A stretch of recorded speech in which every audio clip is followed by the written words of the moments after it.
Hello,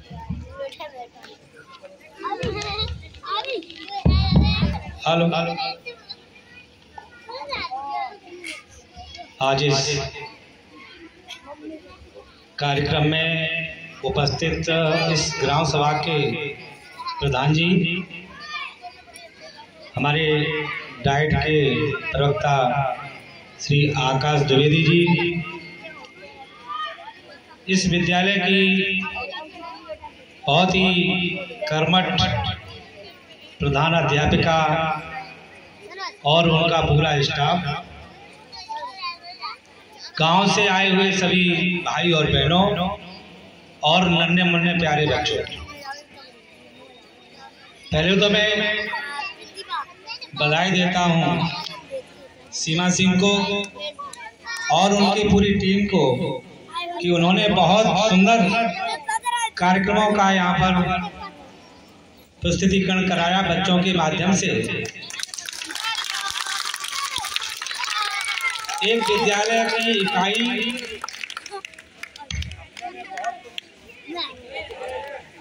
ये यहाँ से तुम लोग बैठे कुछ लोग करते रहते हो, है? कभी ये बंद कर देते, कभी वो बंद करते। एक विद्यालय इकाई है और इस इकाई में पूरे गांव के बच्चे पढ़ने आते हैं, तो इतना सुंदर कार्यक्रम कराया है कि हमें ये सोचने के लिए, और क्योंकि मैं तो पूरे जनपद में कई कार्यक्रमों में जाता हूँ, क्योंकि मैं इस मतदाता जागरूकता का नोडल अफसर हूँ पूरे जनपद का, तो मुझे पूरे जनपद में हर तहसील हर ब्लॉक में मुझे बुलाया जाता है, मैं जाता हूँ। ये विद्यालय स्तर पर इतना अच्छा कार्यक्रम हुआ है, इसके लिए मैं पुनः आपको बहुत बधाई देता हूँ सीमा सिंह और उनकी पूरी टीम को। देखिए, अभी आकाश जी ने आपको बताया कि सबको मतदान करना बहुत जरूरी है, क्योंकि एक वोट से सरकार बनती और बिगड़ती है। एक व्यक्ति जीतता और एक हार जाता है। अटल बिहारी वाजपेयी की सरकार एक वोट से गिर गई थी, आपको पता होना चाहिए। तो हर व्यक्ति का वोट बहुत जरूरी है। आपको पता होना चाहिए कि एटा में या हमारे पूरे प्रदेश में, और एटा उससे और आगे है कि यहाँ पर 40% और 43% जिसके मत पड़ जाते थे या वोट पूरे सभी कैंडिडेट्स के पड़ते थे, उनमें से एक कैंडिडेट 20% मत लेकर के विधायक बन जाता था, सांसद बन जाता था।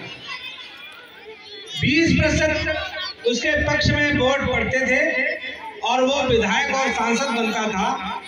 80% लोग उसके पक्ष में वोट ही नहीं डालते थे, लेकिन वो मजबूरी थी कि 20% लोग जो वोट एक पक्ष में दे दिए और 20% और जो कैंडिडेट खड़े होते उनमें बढ़ गए, तो वो विजयी 20% वाला विजयी हो गया।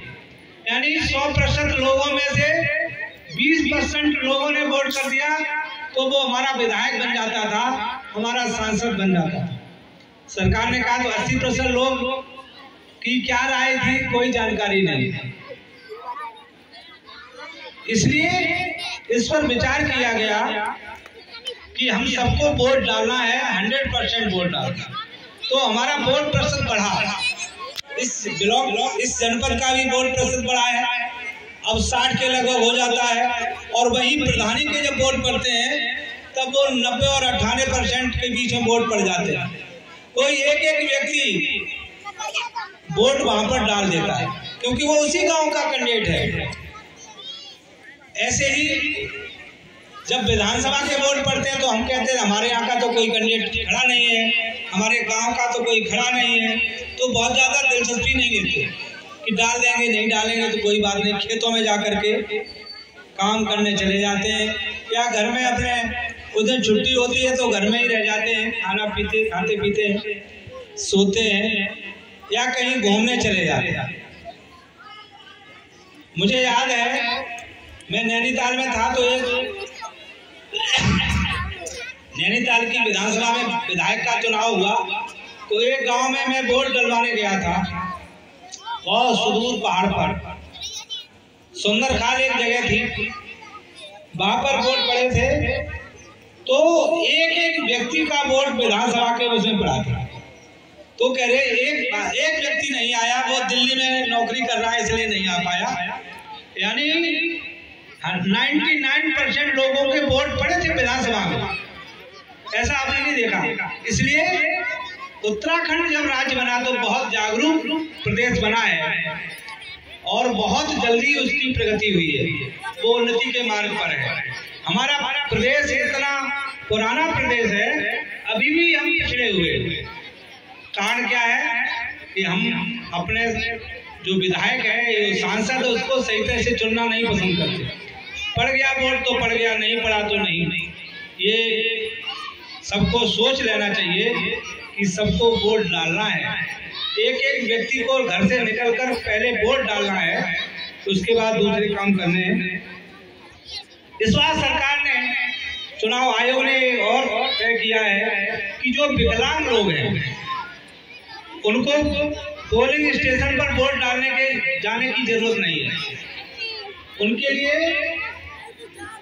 घर पर आकर के वोट डलवाने के लिए आएंगे लोग। और जो बुजुर्ग हैं, 80 साल से ऊपर हैं, उन्हें भी वहां ले जाने की जरूरत नहीं है।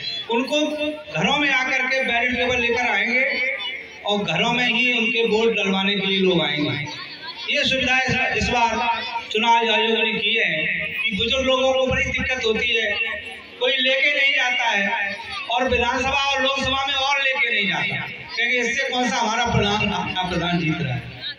अगर प्रधानी के वोट होंगे तो कंधे पे उठा ले जाएंगे, लेकिन लोकसभा का और विधानसभा का जब चुनाव होता है तो उन बुजुर्गों को कोई वोट डलवाने नहीं जाता है।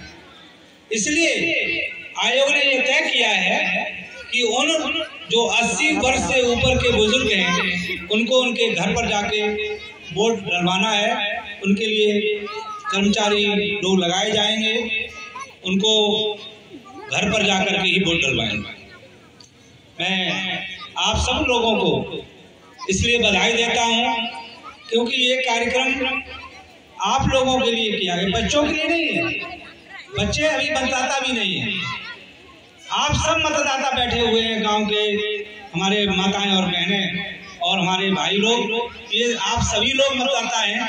और जो जिसका वोट नहीं बना है, एक फार्म 6 भरा जाता है, उस फार्म 6 को भर करके आप जमा कर दीजिए। अभी 5 तारीख तक, आज कितनी तारीख है, तो 8 तारीख हो गई, आज 10 तारीख हो गई। अभी आप अंत में 30 तारीख तक का ये था समय वोट बनवाने का, लेकिन फिर भी अभी समय दिया जाएगा। आप अपना फॉर्म भर करके जमा कर दीजिए, तो जब भी समय मिलेगा आएगा, ऊपर से निर्देश होंगे तो आपका वोट बन जाएगा।